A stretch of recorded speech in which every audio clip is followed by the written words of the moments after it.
маркази матбуоти вазорати корҳои дохилии тоҷикистон дар бораи бозду садамаи марговар хабар дод ки ҳар ду субҳи барвақти 24 июни соли 2023 рух доданд. яке дар нуробод ва яке дигар дар қубодиён. бино ба иттилои вазорати корҳои дохила, субҳи барвақти 24 июни соли 2023 тахминан соати 0:53 дақиқа ронандаи мошини тамғаи спринтер Mercedes Benz таҳти идораи Алиев Сай Муҳиддин, соли таваллудаш 1981, сокини ноҳияи Лахш, ҳангоми ҳаракат аз самти шаҳри Душанбе ба самти ноҳияи Рашт дар ҳудуди деҳаи ҳакимии ноҳияи Нуробод аз ӯҳдаи идораи воситаи нақлиёт набаромада, ба канори чапи роҳ ба чуқурии 7 метр чапа шудааст.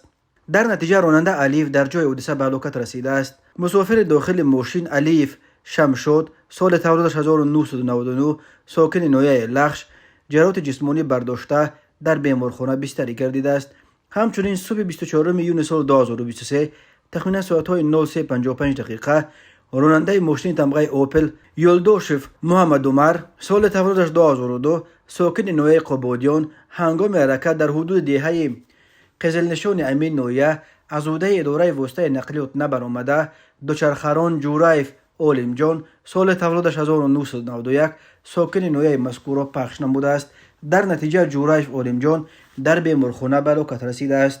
оид ба ин ҳодиса таҳқиқот идома дорад. роҳҳои Тоҷикистон аз лиҳози садамаҳо пурхатар ба шумор мераванд.